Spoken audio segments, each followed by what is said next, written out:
본 방송에서 제공하는 투자 정보는 투자 판단에 대한 조언입니다. 방송에서 제공하는 주식의 가치, 가격 상승 및 하락에 대해서는 방송사에서 보장하지 않습니다. 시청자 여러분 안녕하세요. 오늘장을 점검하고 내일장을 대비하는 시간, 오늘장 내일장 진행의 문정원입니다. 간밤 뉴욕 증시는 이 호조를 보인 1월 소매 판매 등 경제 지표를 주목했습니다. 이번 1월 소매 판매가 지난 2021년 3월 이후 2개월 만에 큰 폭의 증가세를 보였는데요. 또한 월스트리트 저널이 집계한 시장 예상치보다도 크게 상회한 상태입니다. 앞서 탄탄한 모습을 보였던 고용부터 또 이번 강한 소매 판매까지 인플레이션이 예상보다 빠르게 떨어지지 않은 상황 속에서 이 연준이 더 오랫동안 긴축 기조를 좀 이어갈 가능성이 커진 모습입니다. 전날 발표된 1월 CPI에서도 인플레이션이 좀 내려오고는 있지만 예상보다는 그 둔화세가 더딘 상황이다라는 점을 확인하면서 우려감이 가중된 상태입니다. 시장 전문가들까지도 이러한 소비 지표 강세를 두고 인플레이션이 빠르게 둔화하지 않을 가능성이 크다는 해석을 내놓으면서 연준의 긴축 기조가 높은 수준을 유지하면서 꽤 오랫동안 이어질 것이다라는 분석을 내놨습니다. 이렇게 된다면 증시에 악영향을 초래하겠다라는 말도 언급했는데요. 뉴욕 증시 3대 지수 강보합권에서 일제히 상승 마감했습니다. 현재 국내 증시도 이 뉴욕 증시와 커플링 현상을 보이면서 어제의 상승분을 만회하며 견주한 흐름 이어가고 있는 상황입니다. 오늘장을 분석하고 내일장을 대비하는 오늘장 내일장은 생방송 유튜브를 통해도 만나보실 수 있습니다. 유튜브에서 서울경제TV를 검색하시면 실시간 스트리밍 참여도 가능하니 많은 관심 부탁드립니다. 또한 본 방송에서 제공하는 정보는 투자 판단에 대한 조언일 뿐 해당 주식의 가치와 수익률은 보장하지 않습니다. 아울러 서울경제TV와 서울경제신문은 당사의 브랜드입니다. 최근 당사를 사칭하는 피해가 속출하고 있으니 각별히 유의하시기 바랍니다. 그럼 본격적으로 오늘장 내일장 시작합니다.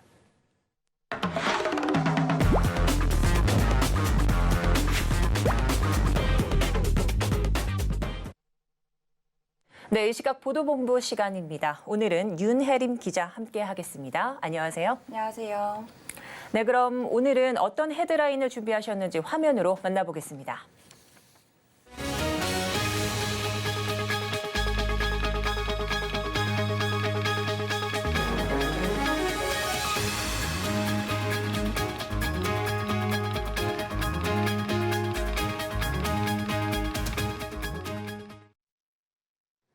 네, 오늘 추경호 부총리가 이 수출 투자 대책회의를 열었다고 하는데 어떤 사안들이 논의가 됐을까요? 네, 맞습니다. 오늘 추경호 부총리 겸 기획재정부 장관이 무역 수지 개선 시기를 앞당기겠다고 밝혔는데요.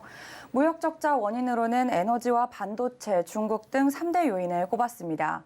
에너지 가격이 올랐지만 석유와 가스 등 겨울철 에너지 수요가 줄지 않고 있는 가운데 세계 경기 둔화로 수출의 20%를 차지하고 있는 반도체의 수출 감소세가 심화하고 있다고 우려했습니다.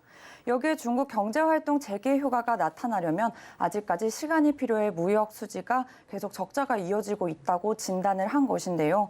이에 정부는 수출 유망 품목을 발굴하고 시장 다변화와 서비스 수출 역량 강화 등 근본적인 수출 구조를 개선해서 무역 수지 개선 시기를 앞당기겠다고 밝힌 겁니다. 추경호 부총리는 또 에너지 수입량 감축을 위해서는 범국민적으로 협조가 절실하다며 에너지 효율 개선과 절약 인센티브를 강화하는 한편 강력한 에너지 절약 운동을 적극적으로 추진하겠다고 강조했습니다. 네, 이 에너지 수입량 감축을 위해서는 범국민의 협조가 절실하다라고 밝힌 추경호 부총리 이야기까지 들어봤습니다. 자, 이제 또 반도체 경쟁력 강화를 위해서 조세특례 제한법 개정안을 신속히 처리해달라 이렇게 요청을 했다고요? 네, 맞습니다. 이제 우리나라 무역 적자가 계속해서 이어지고 있기 때문인데요. 지난달 무역 적자는 126억 9천만 달러로 이제 이달 1일부터 10일까지도 49억 7천만 달러의 무역 적자를 기록하고 있는 상황입니다. 조세특례 제한법 개정안은 기업의 반도체 시설 투자 세액 공제율을 최대 25%까지 상향하는 내용인데요. 추경호 부총리는 오늘 정부는 수출 다변화를 위해서 전 부처가 총력을 다하는 한편 국회에서도 반도체 등 국가 전략 사업의 경쟁력 강화와 투자 활성화를 위해서 조세특례 제한법 개정안을 이달 안에 꼭 처리해 달라고 당부했습니다. 네, 이제 반도체 조세 특례 제한법까지 이렇게 살펴봤습니다. 다음 소식 알아보도록 하겠습니다. 지난해 서울 아파트 실거래가가 많이 떨어졌다고 하는데요. 어느 정도일까요? 네, 오늘 한국부동산원이 이 관련 자료에 대해서 발표를 했는데요. 지난해 서울 아파트 실거래가 지수는 연간 22.09% 떨어진 것으로 나타났습니다. 이는 역대 최대의 낙폭으로 글로벌 경제위기인 당시 하락폭인 10.21%보다 큰 것인데요. 서울 아파트 실거래가 지수는 대선 이후 각종 규제 완화에 대한 기대감이 커졌던 지난해 3월과 4월 그리고 6월 제외하고는 모두 하락한 것으로 나타났습니다. 금리 인상과 경기 침체 등에 따른 집값과 전셋값 하락으로 거래량이 크게 줄어든 가운데 시세보다 가격을 낮춘 거래만 이루어졌기 때문인 것으로 나타났습니다. 특히 지난해 7월 0.5%포인트를 올리는 금리 인상 본격화되면서 금매물이 소진돼서 월별 낙폭이 최대 3%에서 6%에 달했는데요. 전국 아파트 실거래가 지수도 지난해 16.84% 떨어지면서 조사 이래 가장 많이 떨어진 것으로 나타났습니다. 2021년 실거래가 지수가 30% 이상 오르면서 과열을 보였던 인천과 경기도는 지난해 20%대로 하락하면서 전년도 상승폭의 3분의 2 이상을 반납했습니다. 광역시도 가운데에서 지난해 실거래가가 가장 크게 떨어진 곳은 세종시로 연간 23.04%에 달했습니다. 지난해 아파트 실거래가가 크게 내려가면서 올해 공동주택 공시가격도 작년보다 크게 떨어질 것으로 예상되고 있는데요. 올해는 작년 실거래가 지수 하락에다 현실화율까지 2020년 수준으로 낮추면서 수도권은 물론 전국 기준으로도 두 자릿수 이상 떨어질 것으로 보입니다.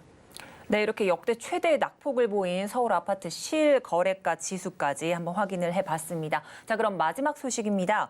애플이 접는 기기죠. 폴더블 폰에 대한 특허를 좀 취득했다고요. 네, 맞습니다. 이제 15일 NBC 방송 등에 따르면요. 애플이 이제 지난 14일 이용자가 스크린뿐만 아니라 기기의 여러 부분을 터치해 기능을 수행할 수 있도록 하는 기술에 대한 특허를 취득했습니다. 이용자가 기기 측면을 터치함으로써 카메라를 컨트롤하든지 아니면 기기 측면에서 손가락을 위아래로 움직여서 볼륨을 조절할 수 있는 기능 등이 포함됐는데요. 특히 여기에는 레버라운드 스크린이 있는 폴더블이나 태블릿 PC의 도면도 포함이 됐습니다. 레버라운드 스크린은 기기의 앞면과 뒷면을 모두 감싸는 형태로 기기를 접는 게 가능해져서 애플이 나중에 아이폰이나 아이패드에도 폴더블 방식을 적용하는 것이 아니냐는 관측이 나오고 있는 상황입니다. 이미 삼성전자를 비롯해 중국 업체들은 폴더블 폰을 시장에 내놨지만 애플은 아직 시장에 선보이지 않은 상태인데요. 시장은 일단 애플이 폴더블 방식을 아이폰이 아닌 아이패드에 적용할 것이라고 예상하고 있습니다. 네, 그렇다면 이 폴더블 아이패드가 먼저 나온다는 얘기일 것 같은데 이 업계에서는 어떻게 보고 있나요? 네, 지난달 애플 분석 전문가인 거밍치 TF증권 애널리스트는요. 애플이 2024년에 폴더블 아이패드를 출시할 것이라고 밝혔습니다. 이제 시장 분석기관 CSS 인사이트도 지난해 10월 낸 보고서에서 애플이 2024년 접히는 스크린의 아이패드를 출시할 가능성이 크다고 전망한 바 있는데요. CSS 인사이트의 베누드 리서치 수석 애널리스트는 당시 애플이 지금 폴더블 아이폰을 만드는 것은 맞지 않다면서 우리가 볼 때 애플은 그런 트렌드를 따라가지 않고 폴더블 아이패드에 발을 먼저 담글 것이라고 예상을 했습니다. 애플이 폴더블 아이패드를 먼저 출시한 후에 시장 반응을 살펴본 후 폴더블 아이폰을 내놓을 것으로 시장은 전망하고 있습니다. 네, 경제 이슈 이렇게 짚어봤습니다. 지금까지 윤혜린 기자와 함께했습니다. 도움 말씀 감사드립니다. 감사합니다. 네, 그럼 이 시각 증시 브리핑해드리고 또 서울경제TV 특징주 소개해드리는 이 시각 시황 브리핑 시간입니다. 김혜영 캐스터 준비하고 있습니다. 안녕하십니까. 캐스터 김혜연입니다. 소비 지표의 호조로 인해서 이 긴축에 대한 우려감은 여전한 상황이지만 전일 미증시가 3대 지수 모두 상승 마감을 보였고요. 또 전일 우리 시장의 낙폭이 과도했다라는 인식이 우세하다 보니까 오늘장 반등 흐름이 보여지고 있습니다. 양대 시장은 모두 오후장 갈수록 상승 탄력이 더 확대가 되고 있는 모습이고요. 자세한 이 시각 지수 상황부터 살펴보도록 하겠습니다. 코스피 지수 오후장 갈수록 고점 확대를 해주고 있죠. 현재는 1.85% 오른 2,472포인트대에서 거래되고 있습니다. 오늘 코스피 시장에서는 자동차 관련주, 화학주들의 강세 눈에 띄고 있고요. 이어서 코스닥 지수도 확인해 보시죠. 코스닥 지수도 마찬가지로 오후장 갈수록 더 강하게 움직여주고 있습니다. 현재는 2.22% 오른 782포인트대에서 거래되고 있고요. 오늘 코스닥 시장에서는 게임주들의 반등 강하게 나타나고 있습니다. 또 폐배터리 관련주들도 오름세 보여지고 있고요. 이어서 수급도 확인해 보겠습니다. 네, 외국인과 기관의 순매수세가 하루 만에 다시금 유입이 되고 있는 모습입니다. 외국인들 장중에 매수 전환을 했고요. 전환 이후에는 매수폭 그래도 소폭이나마 확대를 해주고 있는 모습입니다. 기관도 현재는 7천억 원이 넘는 매수 우위를 보여주고 있습니다. 이어서 코스닥의 수급도 확인해 보시죠. 네, 마찬가지로 외국인과 기관의 양 매수세 유입이 되고 있고요. 매수폭 계속해서 확대되고 있습니다. 기관이 1,234억 원, 외국인은 1,288억 원의 매수 우위 보여지고 있습니다. 네, 이어서 오늘장 상승한 업종 테마 살펴보도록 하겠습니다. 오늘 게임주들이 장 초반부터 강하게 튀어오르고 있습니다. 오늘 게임주들의 이 같은 상승 배경에는 이 위메이드 그룹주들의 오름세가 있죠. 상장 폐지가 됐던 이 위믹스가 코인원에 다시금 상장이 된다라고 합니다. 코인원이 공지를 통해서 이전과 같은 위믹스 사태를 방지하고자 추가적인 자료를 수령했고 검토 결과 문제가 해소가 됐다라고 밝혔습니다.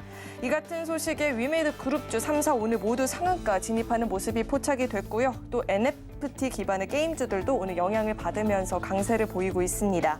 특히나 롱투코리아는 위믹스 코인 기반의 P2E 게임을 출시했던 이력이 부각이 되면서 오늘 투자자들의 관심이 몰리고 있는 모습이고요. 현재 위메이드 계속해서 상한가 풀리지 않고 있습니다. 컴투스 12%대 급등세, T3도 15%가 넘는 강세를 보이고 있습니다. 네, 이어서 하락하는 업종 테마도 살펴보도록 하겠습니다.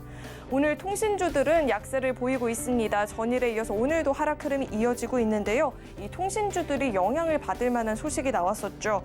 윤석열 대통령이 통신업계에 국민통신료 경감을 위해서 통신요금 구간을 세분화하라는 구체적인 주문을 내놓게 되면서 영향을 받고 있는 모습입니다. 또한 여기에 더불어서 통신은 필수제로서 시장에서 통신의 품질, 요금, 서비스 개선을 위해서 건전한 경쟁이 촉진되어야 한다며 통신업계의 과점 체제를 지적하기도 했습니다. 이에 정부는 주기적으로 통신 서비스 품질을 평가해서 공개하고 알뜰폰 서비스 확산 지원을 할 예정이라고 밝혔습니다. 이 같은 소식에 관련주도 영향을 받고 있고요.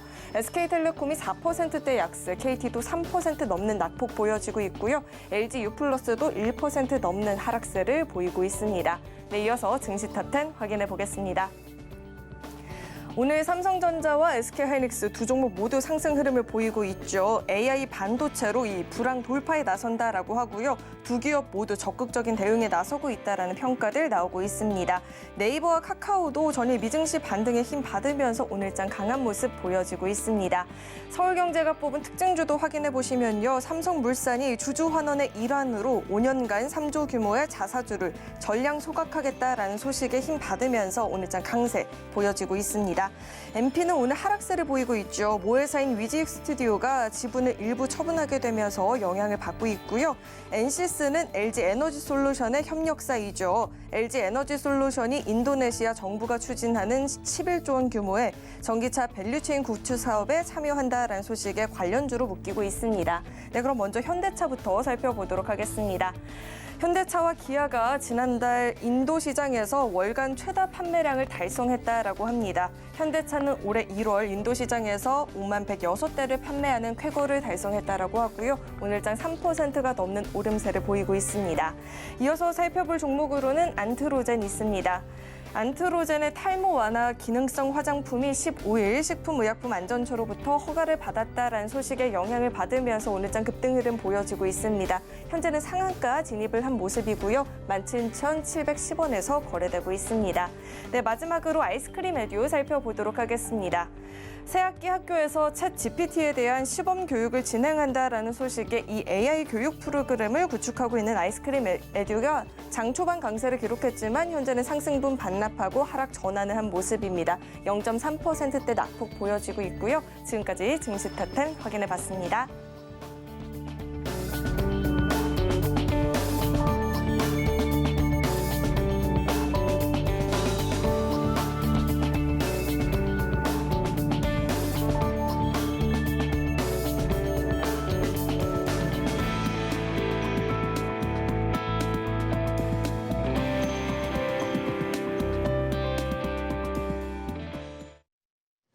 네, 이번 시간 외국인과 기관의 수급 상황 살펴보는 수급 포착 시간입니다. 현재 상황 객장 연결해서 자세히 알아보도록 하겠습니다.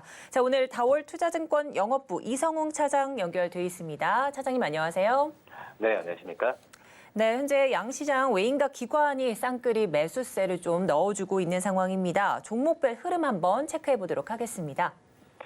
네, 오늘 본다고 하더라도 몇 개 종목을 빼면은 뭐 크게 좀 겹치는 종목 많이 없고요. 우선 그 첫 번째로 제 기관 쪽에서 거래소 순매도 3위에 올려놓고 있는 네이버 네이버 그리고 이 기관 쪽에서 코스닥 네 번째로 순매수 올려두고 있는 위메이드를 좀 관심 있게 봐야 될 텐데 오늘 뭐 시장에서 가장 핫한 게 바로 이제 위메이드지 않을까라고 좀 생각이 되고 있습니다. 뭐 지금 위메이드 같은 경우에도 지금 위믹스죠. 위믹스에 대한 부분에 있어서 이 지금 현재 그 재상장에 대한 부분에 있어서 지금 추진한다는 얘기가 좀 밝혀지고 있는 상황입니다. 앞서서 이제 작년 11월이었죠. 이 위믹스가 이 유통량보다 실제 유통량이 더 많다는 이유로 거래 지원 종료를 좀 통보받았는데 지금 효력 정지 가처를 신청했는데 법원은 기각 결정했죠. 하지만 작년 12월 8일 4개 거래소에서 상장 폐지된 이후에 지금 현재 본다고 하더라도 오늘 오전 10시부터 지금 가능한 상황으로 좀 바뀌었습니다. 뭐 그러면서 이 위믹스에 대한 부분에 있어서 지금 현재 위메이드에 대한 어떤 자산 가치나 여러 가지 면에서 봤을 때도 올라갈 가능성이 크다라고 판단되고 있고요. 물론 이제 지금 위메이드가 이런 위믹스에 대한 부분 때문에 주가 등락폭이 크지만 지금 신규 게임이나 여러 가지 면에서 기업 가치 면에서도 좀 올라오고 있다는 점에서 봤을 땐 저는 이 부분을 더 긍정적으로 좀 바라보고 있다. 이렇게 좀 말씀을 드릴 수가 있겠습니다. 우선 지금 현재 본다고 하더라도, 어떤 코인 쪽에서의 그냥 시장에서의, 좀 다시 관심이 높아지고 있는 상황이 있지만, 우선 뭐 코인은 코인이고, 어떤 코인과 별도로 어떤 기업 가치로 연결시키는 것도 물론 이제 재무적으로 중요하겠지만, 제가 본다고 하더라도 이제 변동성에 대한 어떤 단기 매매보다도 이 기업 가치에 집중하면서, 매수 관점을 다 잡아야 되지 않을까라고 판단되고요. 뭐, 그 다음에 이제 두 번째로 봤을 때는 이제 네이버입니다. 이 네이버 같은 경우에, 어제 좀 급락했죠. 이제 물가 상승에 대한 우려감이 좀 있었는데, 뭐, 하지만 오늘 저가 매수도 이어지고 있고, 그리고 AI나 클라우드 같은 신사업 부분에서 이 중장기적인 성장세에 대한 증권사의 평가가 좋습니다. 뭐, 그렇기 때문에 네이버의 목표 주가를, 상향 조정하고, 또 이제 지금 그 전에 어떤 현재 주가도 그렇지만은 저평가 구간에서 지금 멀티플을 좀 많이 상행하는 모습 보여주고 있는데 그러면서 이제 목표 주가 30만 원까지 올려놓으면서 오늘 네이버에 대한 기관 쪽에서의 순매수가 좀 이어지고 있다라고 좀 생각되고 올해 상반기 중으로 서치 GPT를 출시할 계획인데 이 점도 지금 시장에서 많이 주목을 하고 있습니다. 우선 AI 사업에서의 1차적인 단계라고 판단되고 있고 점진적으로 AI 알고리즘에 대한 고도화가 진행이 되고 있죠. 뭐 그렇기 때문에 이 네이버의 어떤 그 기존의 검색 지배력도 근간이 될 수 있겠는데 뭐 커머스에서조차도 이런 부분에 있어서 좀 신사업 실적에 대한 기대감이 좀 크다라고 좀 말씀드릴 수 있겠습니다. 아무래도 위믹스 거래 재개 결정으로 이제 관련주들이 주가 좀 흐름을 이어가고 있는 상황 속에서 위메이드도 오늘장 상승세 이어가고 있고요. 또한 전일의 낙폭에 대해 좀 저가 매수세 유입되고 있는 네이버까지 살펴봤습니다. 자, 그렇다면 현재 차장님께서 주목하고 계신 특징주는 어떤 게 있을지 궁금합니다. 네, 기관에서 세 번째로 코스닥에서 많이 사는 종목이죠. 이 원택을 좀 말씀드리도록 하겠는데요. 우선 그 원택이 지금 2개 분기 연속 영업이익의 서프라이즈를 냈죠. 뭐 그러면서 원택에 대한 기업 자체에 대한 그전에는 어떤 주목을 많이 받지 못했던 종목이었는데 이 원택에 대한 관심을 좀 많이 높아지고 있는 상황입니다. 이 원택 같은 경우에도 지금 현재 이 매출 성장에 대한 기대감이 굉장히 좀 크다라고 볼 수 있겠는데 이 올리지오 같은 경우가 작년 10월이었죠. FDA 승인으로 인해서 우리 해외에서 이 올리지오 장비 판매가 본격적으로 좀 예상이 되고 있는 상황이고요. 지금 올해 같은 경우에 목표는 1,000대라고 얘기를 했는데 지금 이제 이 작년 투세 그리고 올해 1월에 벌써 130대 이상을 판매했기 때문에 충분히 1000대 이상은 당연히 되지 않을까. 물론 이제 추측이긴 하겠지만은 역시 지금 현재 주가라는 부분은 선반영 상품이고 말씀드렸던 올해 1월에 이미 지금 이제 100대를 넘어선 상황이기 때문에 올해 예상했었던 이 1000대 이상은 충분히 가능하지 않을까라고 좀 생각이 되고 있습니다. 올리지오에 대한 소모품 매출액 같은 경우에도 월 판매량이 작년 1분기 때 2,800개에서 2분기 때 4,200개, 그리고 작년 4분기 때는 7,100개로 증가하면서 이 소모품에 대한 어떤 매출액의 계속 우상향 추세를 보여주고 있는데, 그러면서 이 원택에 대한 어떤 실적에 대한 개선 기대감은 계속 일어날 가능성이 크다라고 좀 판단되고 있습니다.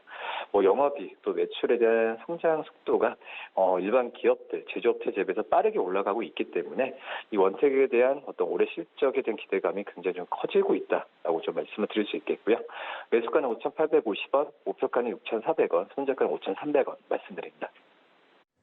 네, 오늘장 주목할 만한 특징주 원택까지 살펴봤습니다. 지금까지 다올 투자증권 영업부 이성웅 차장과 함께했습니다. 도움 말씀 감사드립니다. 네, 감사합니다.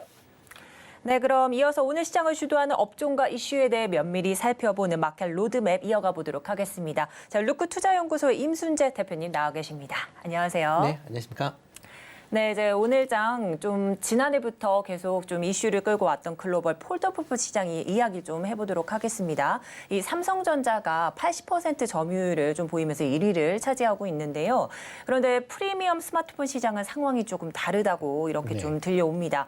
이 경쟁사죠. 애플에 삼성전자가 좀 뒤처지고 있는 상황인 것 같은데, 이 듣기로는요, 애플이 폴더블 기기 특허를 취득했다라는 소식이 조금 들려오고 있습니다. 주요 매체들 빠르면 내년쯤 이 애플이 폴더블 방식의 제품을 출시할 예정이다, 이렇게 말을 하고 있는데 이 관련 이야기 좀 자세하게 짚어주시기 바랍니다. 네, 애플이 폴더블 관련된 특허를 이제 냈다라는 부분이고요. 일단 접는 부분뿐만 아니라 접는 부분 접고 나서 이제 핸드폰의 다른 부분을 이제 사용을 통해서 이제 기기를 사용할 수 있게끔 그런 이제 특허를 출원했다라고 얘기를 하고 있습니다. 근데 특허 관련된 부분은 단순한 이미 애플 같은 경우는 다양한 종류의 이제 특허를 보유하고 있는 그런 상황이고요. 그리고 이제 폴더블 관련된 특허를 출원했다라고 해서 당장 이게 제품으로 나올 수 있는 것도 아니다라고 보여집니다. 폴더블이라는 그 제품 자체가 일단 여러 이제 테스트를 거쳐야 되는 거고요. 그러다 보면 이제 완성도가 어느 정도 돼야만 이제 출시가 가능한 그런 제품이다라고 보시면 될 것 같습니다. 애플 같은 경우는 이제 폴더블 폰을 계속 출시를 해야 되는 거 아니냐라는 그런 얘기들이 많이 나오고 있는 그런 상황입니다. 그렇지만 이제 폴더블 그러니까 폴더블 폰에 이제 사용되는 게 이제 OLED를 이제 사용을 하게 되는데요. 과연 이 OLED를 하는 기술이 생각보다 쉽지 않은 그런 상황입니다. 특히 그 겉면에 이제 나와 있는 글래스 자체가 상당히 얇아야 되고요. 그다음에 이제 접히는 부분이 있다라고 보시면 될 것 같고요. 그거를 구현하는 게 현재는 삼성전자가 가장 높은 수준을 기록을 하고 있다라고 보시면 되겠습니다. 중국 업체들도 이렇게 이제 폴더블 폰에 이제 진출하기 위해서 다양한 이제 제품군들이 출시가 됐는데 아직까지는 삼성전자에 비해서 기술력이 떨어지는 관계로 인해서 스크래칭이나 아니면 접는 부분의 이제 문제점이 계속 좀 노출되고 있는 그런 상황이다라고 보시면 되겠습니다. 애플 같은 경우는 과거서부터 꾸준히 이제 핸드폰, 아이폰이나 아니면 아이패드, 맥북 같은 거를 출시할 때 그냥 어느 정도 수준이 되면 출시하는 게 아니라 거의 완벽하게 사용자들이 사용할 때 별 불편함이 없을 정도의 수준이 되어야만 출시했었던 전력이 있습니다. 그렇기 때문에 기술을 빨리 적용한다라기보다는 천천히 적용을 하는 그런 이제 모습세를 보였는데요. 아마 이번에도 폴더블 폰에 같이 적용이 되지 않을까 싶습니다.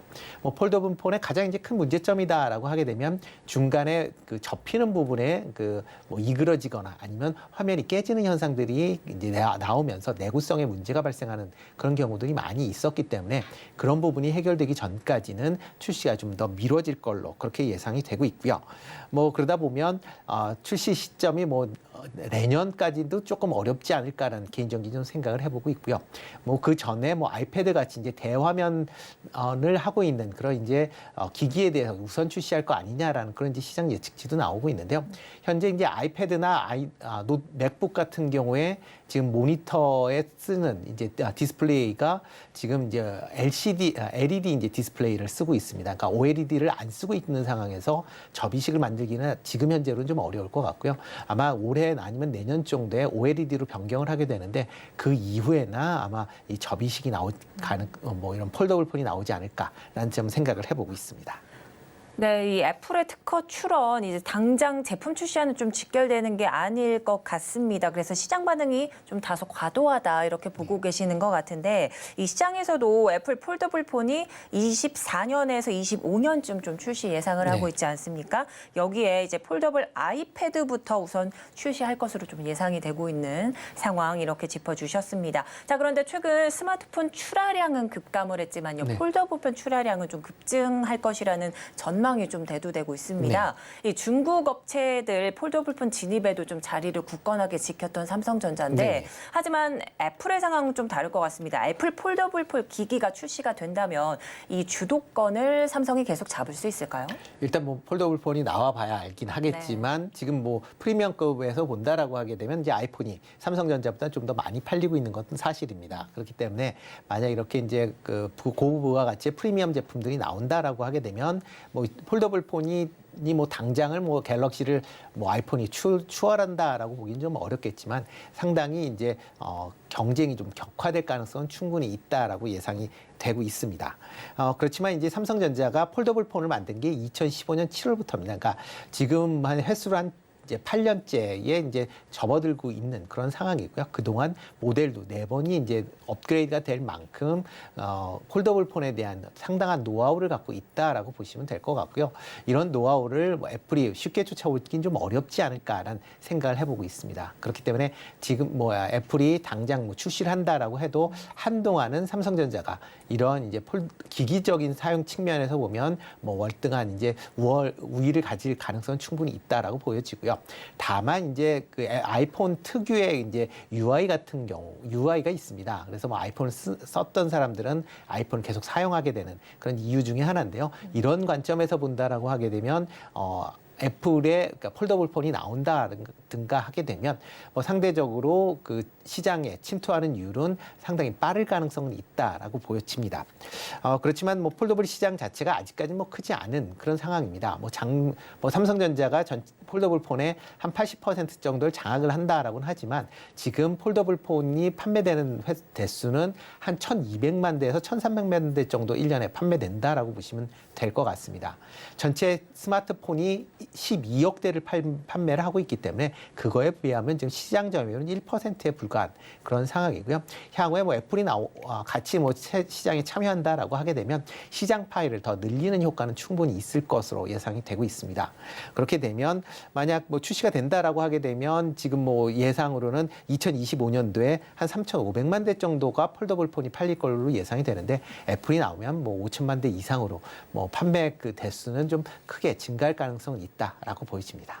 네, 이 애플의 폴더블 폰 출시에도 당분간은 삼성이 그 주도권을 조금 가져갈 것 같다 말씀해 주셨는데 하지만 또 시장 성장 가속화가 된다는 점은 좀 메리트로 작용할 것 같습니다. 자, 이제 애플 관련주로 대표적으로 또 LG 이노텍이나 뭐 BH 등도 있을 거고요. 삼성전자 폴더블 폰 관련주는 KH 바텍 또 파인 테크닉스 등이 좀 꼽히고 있습니다. 자, 만약에 애플 폴더블 기기가 출시가 된다면요. 이 관련주인 LG 이노텍이나 BH 좀 큰 상승세를 기대해봐도 좋을까요? 일단 뭐 폴더블 폰이 나온다고 해서 뭐 당장 상승세는 좀 어렵지 않을까 싶습니다. 아까 폴더블 폰에서 가장 이제 중요한 부품 중에 하나가 이제 힌지 관련된 부품인데요. 뭐 대표적으로 뭐 KH 바텍이나 그다음에 파인 테크닉스 같은 경우에 삼성전자 이제 힌지를 공급을 하면서 이런 폴더블 폰이 나올 때마다 주가의 흐름이 좀 긍정적으로 미쳤었던 측면이 있습니다. 그렇지만 이제 LG 이노텍이나 그다음에 뭐 BH 같은 경우에는 애플의 폴더블에 들어간 힌지를 만드는 게 아니라 애플을 향 이제 스마트 카메라 모듈이나 아니면 이제 연성, 그러니까 애플 PCB를 이제 납품을 하는 그런 이제 회사다 보니까 일단 그 폴더블 관련돼서 매출이 증가한다라기보다는 이런 이제 폴더블 폰이 나오면서 아이폰의 판매량이 증가한다라고 하게 되면 상대적으로 수혜를 입을 가능성은 충분히 있다라고 보여지고요. 아마 그런 관점에서 이 두 종목은 보시는 게 더 맞지 않을까 싶습니다. 네, 그래서 LG 이노텍, BH 향후 이 관련 부품 매출 좀 기대가 된다 이런 좀 이야기도 나오는데 그렇다면 이 두 종목 중에 현 시점에서 접근을 해본다면 좀 목표가나 아니면 좀 더 비중을 두고 계시는 종목이 좀 있을 것 같은데 어떻습니까? 일단 뭐 지금 LG 이노텍 이나 이제 BH 같은 경우는 가장 크게 영향을 미친 게 아이폰이 판매량이 그러니까 생산량이 어떻게 되느냐, 그리고 판매량이 어떻게 되느냐에 대한 관심이다라고 보시면 될 것 같고요. 작년 뭐 하반기 이후에 지금 주가가 좀 하락세를 보이고 있습니다. 그 이유 중에 하나는 아이폰 14의 이제 신제품 출시 이후에 중국 이제 정저우 공장에서 그러니까 폭스콘의 이제 공장이 일단 뭐 코로나 때문에 중단이 되면서 생산이 많이 차질을 빚었습니다. 그러면서 매출이 부진해질 것이다라는 우려감으로 이제 하락을 했었고요. 최근 들어 이제 뭐 아이폰 생산량이 정상적으로 이제 돌아왔다라고 뭐 팀쿡 회장이 얘기는 하고 있지만 뭐 중국 내에서 최근에 이제 아이폰 14에 대해서 할인 판매를 실시를 하고 있습니다. 그러니까 뒤집어 얘기한다라고 하게 되면 중국 내에서 아이폰 판매량이 예상보다는 좀 못 미칠 가능성이 있다라는 그런 우려감이 있는 거고요. 그러다 보면 아이폰의 판매량이 중국 시장에서 늘어나지 않는다라고 하게 되면 전체 판매량의 이 증가하는 것도 좀 제한적일 수밖에 없다라고 보여집니다. 그러다 보면 아이폰에 이제 이런 부품을 공급하고 있는 LG 이노텍이나 BH 같은 경우도 아마 1분기 정도까지는 아마 주가가 좀 옆으로 좀 횡보할 가능성은 충분히 있다라고 생각이 되고 있습니다. 특히 이제 LG 이노텍 같은 경우는 최근에 25만 원을 저점으로 지금 뭐 28만 원대까지 지금 상승하는 그런 모습을 보이고 있는데요. 일단 뭐 한 30만 원대 정도까지 아마 박스권 내에서 옆으로 좀 횡보할 가능성은 좀 있어 보인다라고 보여지고요. BH 같은 경우도 최근에 이제 2만 원대를 이제 저점으로 해서 지금 2만 3천 원까지 조금 이제 상승한 모습은 보이고 있지만 뭐 두 종목 다 애플이 과연 이제 아이폰의 생산량이 어떻게 되고 있는지를 좀 확인한 이후에 투자를 하셔도 되지 않을까 싶습니다. 그러니까 뭐 1분기에 애플의 아이폰 판매량을 확인한 이후에 뭐 판매량이 증가한다라는 뭐 그런 얘기가 나온다라고 하게 되면 그때 투자를 해도 늦지는 않을 것이다라는 생각을 해보고 있습니다. 네, 이렇게 아이폰 판매량이 조금 확인이 된 이후에 그 투자 포인트 잡으시란 말씀해 주셨는데 앞서 힌지 관련된 이야기 살짝 해주셨습니다. 이 힌지가 폴더블 폰의 핵심으로 좀 꼽히고 있는데요. 이 폴더블 폰 시장이 열리면 힌지 시장도 동반으로 좀 커지게 될 가능성이 좀 높을 텐데 이 애플의 폴더블 기기 출시 기대감까지 좀 높아진 상황 속에서 국내 힌지 관련주들 애플발 훈풍을 좀 탈 수 있을지 궁금합니다. 일단 애플발 훈풍은 그렇게 크게는 일단 초기에는 기대하기 좀 어렵지 않을까라는 생각을 해보고 있습니다. 뭐냐면 이제 기본적으로 국내에 이제 힌지 업체는 삼성전자에 이제 기본적으로 납품을 하는 그런 구조기 때문에 과연 애플이 이렇게 이제 폴더블 폰을 나오는데 부품을 공급하겠다라고 부품사에서 얘기를 하면 삼성전자가 오케이를 할 것이냐. 라고 이제 좀 생각을 해봐야 되지 않을까 싶습니다. 뭐 중국 업체들이 계속 이제 힌지 때문에 고생하는 이유는 이렇게 이제 삼성전자에 납품을 하는 업체들이 한테 이제 공급을 못 받기 때문에 그래 자체적으로 만들고 있기 때문에 지금 힌지에 대한 내구성에 관련된 뭐 의문이 계속 생길 수밖에 없는 그런 상황이고요. 그러다 보니까 이제 품질에 관련된 부분도 삼성전자에 못 미치는 그런 상황이다라고 보시면 되겠습니다. 뭐 애플이 뭐 이 시장에 들어온다라고 했을 때 국내 업체들 중에 뭐 지금 삼성전자에 힌지를 납품하는 업체가 애플에 납품하기는 생각보다 좀 쉽지 않지 않을까라는 생각을 해보고 있고요. 뭐 애플 자체적으로 뭐 별도의 힌지 회사를 육성을 하거나 아니면 중국 회사 쪽으로 힌지를 공급받을 가능성이 지금 현재로는 좀 더 높지 않을까라는 생각을 해보고 있습니다. 따라서 애플이 폴더블을 만든다라고 해도 당장은 조금 뭐 국내에서 그 관련된 그 기업들이 그러니까 애플에 힌지를 공급하기는 조금 어렵다. 그러니까 그렇기 때문에 일단 힌지 관련돼서는 애플 향은 조금 어렵지 않을까라는 개인적인 좀 생각을 해보고 있습니다. 네, 그렇다면 이 애플의 이번 폴더블 특허 취득에 따른 탑픽 종목을 좀 꼽아주신다면 어떤 게 있을까요? 네, 지금 폴더블 관련돼서 좀 탑픽을 뽑는다라고 하게 되면 UTI라는 회사 조금 관심 있게 보시면 어떨까 싶습니다. 이 회사가 스마트폰 글라스 관련된 부분, 특히 이제 가공 유리 관련된 부분에 이제 높은 기술력을 갖고 있는 회사입니다. 그렇기 때문에 이런 부분에 관심이 많은데요. 특히 이제 폴더블용에 쓸 수 있는 이제 UTG라는 이제 울트라 씬 글래스라는 어떻게 보면 아주 얇게 유리를 만드는 기술을 갖고 있는 그런 회사다라고 보시면 될 것 같습니다. 삼성전자의 폴더블 폰에 납품은 하진 않고 있지만 납품을 계속 추진하고 있다라고 얘기를 하고 있고요. 특히 미국의 강화 유리를 만들고 있는 이제 코닝사와 전략적 제휴를 통해서 UTG 시장에 계속 진출을 하기 위해서 노력을 하고 있다라고 보시면 되겠습니다. 이런 이제 협력 관계 속에 미국 코닝이 제3자 배정으로 이제 지분을 취득한 것도 향후에 양사의 협력이 지금보다 좀 더 강화될 가능성은 충분히 있다라고 보여지고요.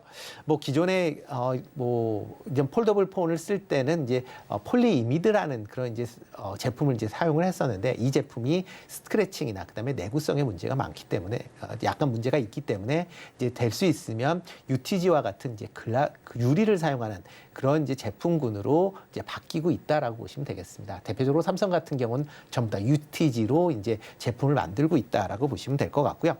UTI 같은 경우도 UTG를 만들고 있기 때문에 만약 글로벌 기업에서 이런 폴더블 폰이 나온다라고 하게 되면 이런 UTI의 그런 기술력을 높이 사서 관련된 제품을 수급해서 사용할 가능성은 충분히 있으니까 지금 단기적인 관점보다는 중장기 관점에서 좀 관심 있게 보시면 어떨까 싶습니다. 네, 지금까지 루크 투자연구소 임순재 대표와 함께했습니다. 대표님 오늘 도움 말씀 감사드립니다. 네, 고맙습니다.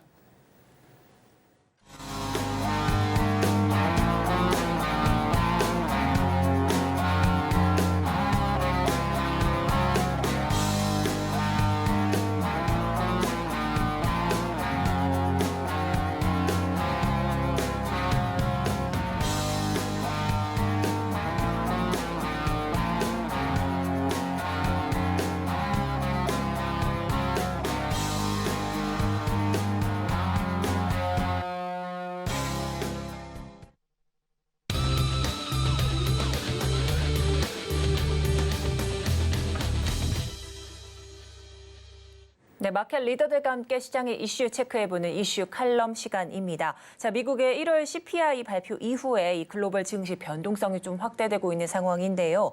여기에 이제 외국인 주식 투자에 어떤 영향을 미칠지 분석을 좀 해보는 시간 가져보도록 하겠습니다. 자, 오늘은 미중산업경제연구소 조용찬 소장 연결돼 있습니다. 소장님 안녕하세요. 예, 안녕하십니까. 네, 반갑습니다. 자, 이제 미국의 1월 소비자 물가 지수가 시장 예상치를 조금 상회하면서 6.4%로 발표가 됐습니다. 자, 이렇게 된다면요, 5월 금리 인상 확률을 얼마나 높아졌을까요? 네, 현재 CME 패드워치에 따르면 5월달 금리 인상 확률은 69%까지 올라왔는데요. 문제는 5월이 아니라 6월도 금리 인상될 가능성을 높게 보기 시작했다는 겁니다. 무려 43% 정도 예상치가 나오고 있는데요. 시장은 이미 6월달 금리 인상도 주가에 반영하고 있다는 겁니다. 이번에 그 연준 같은 경우가 놀랐던 것은 임금 인상이 시차를 두고서 서비스 물가에 고스란히 영향을 주기 시작하는데 앞으로 이 영향이 더 커진다는 건데요. 이를 잘 보여주는 게 고용 비용 지수를 보면 알 수가 있습니다. 임금이 시차를 두고서 레스토랑 음식비뿐만 아니라 팁, 전기요금, 주차비, 세탁비 같이 생활 전반의 서비스 물가를 끌어올리는 역할을 분명히 하고 있다는 거고요. 또 한 가지는 코어 소비 지출의 50%는 중고차나 주택이 차지했기 때문에 그동안에 연준은 중고차나 주택 시장을 면밀히 지켜봤는데 지금은 나머지 핵심 서비스 분야로 물가 오름세가 상당히 좀 가파르게 진행이 되고 있다는 거죠. 이 때문에 연내 2% 물가 수준으로 떨어질 것을 언제 갈지 확신할 수 없는 상태이기 때문에 연내 금리 인하로 돌아서는 것보다는 내년 상반기쯤 금리 인하로 시장이 보고 있는 듯한 그런 모습입니다. 네, 이렇게 강한 CPI 발표 이후에 이 5월 금리 인상 확률은 73%로 높아졌다. 이렇게 좀 분석을 해주셨습니다. 자, 이제 이런 공격적인 금리 인상 속에서 이 미국의 핵심 서비스 부분의 물가 상승과 또 고용이 좀 미스매치가 된다 이런 문제가 좀 제기되고 있는데 이 문제 해소되지 않고 있는 이유는 어디에 있을까요? 네, 현재 미국 같은 경우에는 그 서비스 분야를 대표하는 헬스케어나 수송, 레이저, 외식, 숙박, 금융보험, 통신업종 같은 경우는 심각한 인력난에 봉착하고 있는데요. 이 때문에 노동 수급 압박 정도는 코로나 전보다도 2배 이상 지금 높아져 있는 상황입니다. 노동과 관련된 공급 측면을 살펴보면요. 코로나 이후에 시니어 계층이죠. 55세 이상은 조기 퇴직들을 했고 시장에 참여가 지금 덜 되고 있고요. 또 이민 감소로 인해서 3D 업종에 종사하는 사람이 상당히 부족한 상황입니다. 여기에 실적 악화로 기술 업종의 인력 감축은 계속되는데 클라우드나 빅데이터, AI와 관련된 전문 인력 부분에서는 숙련 인력이 부족하기 때문에 이런 기술 분야의 미스매칭 문제가 계속 임금 상승 압력으로 작용하고 있다는 겁니다. 근데 반면에 수요 측면에서 보면요. 새해 들어서 임금 상승에 힘입어서 개인 소비가 상품보다는 숙박이나 음식 그리고 오락 쪽으로 많이 서비스 분야로 이동을 하고 있기 때문에 앞으로 그 금리 인상은 쉽게 전개되기가 좀 어려운 상황으로 보여집니다. 네, 이렇게 해서 조금 전에 이제 미국의 오락가 외식 또 숙박업종 경기 회복세 좀 말씀해 주셨는데 이로 인해서 물가 상승 압력이 계속될 것이다. 이렇게 좀 분석을 해 주셨습니다. 실제 미국 상황은 좀 어떨까요? 네, 지금 미국의 주요 대도시들 보면요. 교통 이용자들이 급증을 하고 있고요. 거리도 활기를 뒤찾고 있는데요. 최근 뉴욕 맨하탄 같은 경우에는 평소 170만 명 사람들이 항상 모이고 흩어지고 하는데 수많은 고층 빌딩뿐만 아니라 레스토랑, 관광 명소에서는 행인들 간의 신체 접촉이 아주 흔하게 일어난다고 합니다. 이를 잘 보여주는 게 작년 말 기준으로 해서 타임스퀘어 그 보행자 수는 전년 대비 43%나 늘었고요. 엠파이어 스테이트 빌딩의 입장객 수는 300%, 그리고 브로드웨이 평균 수용률도 84%, 호텔 숙박 가동률도 무려 86%까지 급등을 했는데 올해 미국의 관광객 숫자는 2019년 코로나 이전보다도 상회할 것으로 보여지기 때문에 이런 게 고스란히 소비로 연결된다는 겁니다. 또 한 가지 재미있는 것은 5월달 미국은 코로나 비상사태가 해제가 되는데요. 주 3일 출근, 2일 재택근무와 같은 하이브리드 근무가 직장인의 절반 정도로 차지했는데 앞으로는 풀 리모트 워크라고 해서 정상 사무실 근무자들로 대부분 바뀐다고 합니다. 특히 뉴욕시만 하더라도 재택근무로 인해서 경제적 손실이 연간 124억 달러 정도에 달했기 때문에 기업들 입장에서는 아무래도 이제 정상 근무를 선호할 수밖에 없고 그렇게 되면 오피스 임대료도 이제 올라가기 시작하고요. 또 주택 수요도 자극하기 때문에 올해 중에 물가 하락 압력이 그렇게 만만치 않다는 겁니다. 문제는 팬데믹 기간 동안에 뉴욕에서는 근로자들이 음식비 지출이 1인당 4,661달러 정도를 줄였는데 이제 정상 출근을 하다 보니까 외식 산업들이 상당히 좋아지고 있다고 합니다. 레스토랑 예약 건수도 꾸준하게 올라가고요. 이게 봄철이 되면은 오픈 레스토랑이라 해서 매장 앞에 마련된 야외 식당 쪽에서는 특수들이 예상이 되는데 벌써 테이크아웃 그리고 배달 수요고 빠르게 회복이 되고 있고요. 뉴욕 같은 경우는 점심시간에는 푸드트럭이라든지 패스트푸드점 앞에서 비즈니스맨들이 긴 줄을 쓸 정도로 현재 미국의 경기 상황은 상당히 좋은 상황이라고 합니다. 네, 예, 뉴욕 증시 유동 인구뿐만 아니라 미국 관광객 수도 좀 증가됐고요. 또한 정상 근무하로 돌아오면서 소비 수요가 좀 증가되고 있는 뉴욕 상황 좀 짚어주셨습니다. 자, 이렇게 해서 미국 소식에 이어서 중국 소식도 좀 알아보도록 하겠습니다. 중국도 제로 코로나 정책 종료로 경기 회복세가 다시 가시화되고 있습니다. 이 때문에 물가 상승 압력을 좀 받고 있다고 하는데 어떤 상황일까요? 네. 중국 같은 경우는 1월 제조업뿐만 아니라 비제조업 PMI 지수가 모두 50선을 회복을 했고요. 이뿐만 아니라 어제 발표되는 70개 도시의 신규 주택 가격 같은 경우가 하락보다는 상승 도시가 더 많아지고 있습니다. 주택 경기도 이제 회복세로 완전히 돌아섰는데요. 이 때문에 중국의 지하철이 깔려 있는 23개 대도시들 보면은 현재 그 지하철 탑승객 수는 80% 이상 지금 회복이 되어 있는 상태고요. 도로 혼잡 지수도 빠르게 올라가면서 경제나 사회 모두 활동이 정상화되고 있습니다.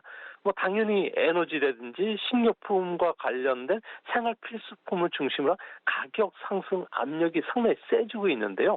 벌써 중국 경기와 연동된 금, 은, 구리, 석탄, 철강 그리고 대두라든지 각종 식품 가격이 국제 가격이 올라가는 것도 이 때문인 것으로 보여집니다. 이제 문제는 중국 같은 경우에는 코로나 기간 동안에는 고통 분담 차원으로 해서 기업들이 물가로 올라가지 못하도록 정부가 강력한 행정 지도를 펼쳤는데요. 이제는 더 이상 잡을 수 있는 상황이 아니기 때문에 이제 인플레이션 압력이 고조가 되고 이렇게 되면 하반기에 금융 완화 정책을 중립으로 다시 바꿔야 되는 문제가 생깁니다. 이렇게 됐을 경우에 중국에서 원부자재, 부품을 수입하는 우리나라 기업들 같은 경우에는 물가 상승 압력을 고스란히 받을 수밖에 없기 때문에 우리나라도 그렇지 않아도 물가 상승 압력이 떨어지지 않는데 하반기에도 다시 물가 상승 압력을 받지 않을까 걱정이 됩니다. 중국의 물가 상승으로 인해서 우리나라에도 중국에 의존하는 기업들 그 좀 타격을 그대로 받게 될 텐데 좀 하루빨리 해결이 됐으면 좋겠고요. 자, 이렇게 해서 좀 관련된 이야기 한번 해보도록 하겠습니다. 새해 들어서 우리나라를 비롯해서 좀 아시아 증시에 이 해외 주식 투자 자금들이 좀 많이 몰려들었습니다. 하지만 2월 들어서는요, 일정한 방향성을 좀 보이지 않고 있습니다. 샀다 팔았다 매수와 매도를 계속해서 반복하고 있는데 이 이유를 어디에서 찾으면 될까요? 네, 아무래도 전 세계 자금 흐름의 키를 잡고 있는 것은 미국의 주식형 펀드인데요.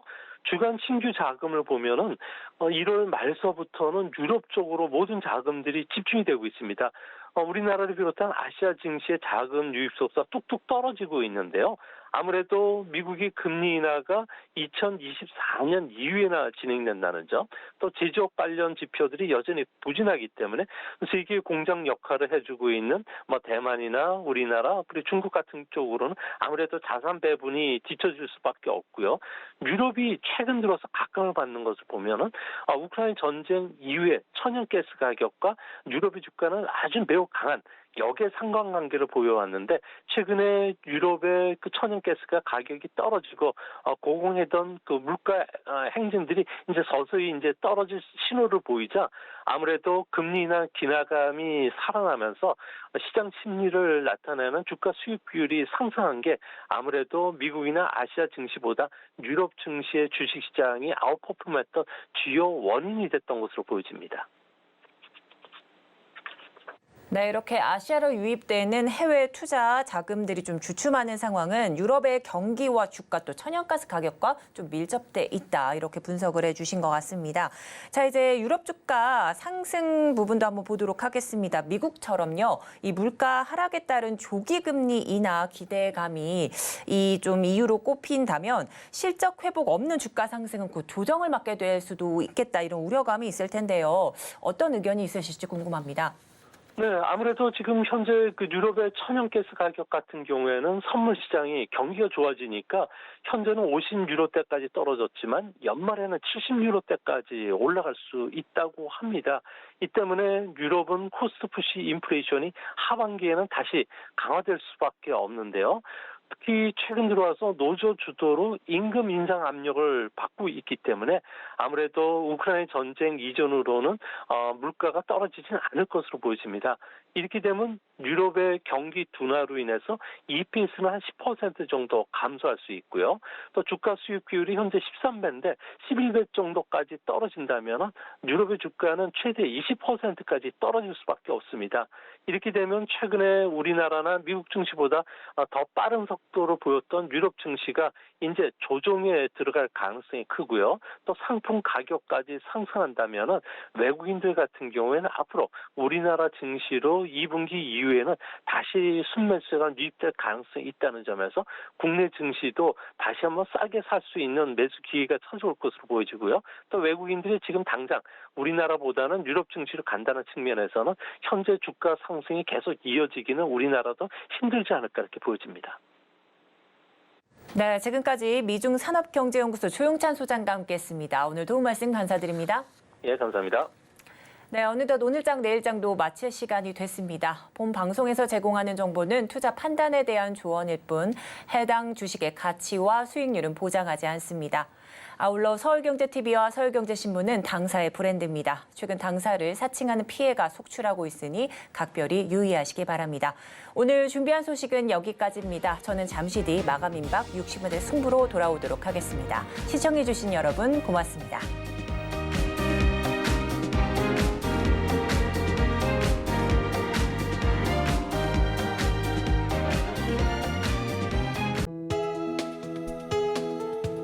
본 방송에서 제공하는 투자 정보는 투자 판단에 대한 조언입니다.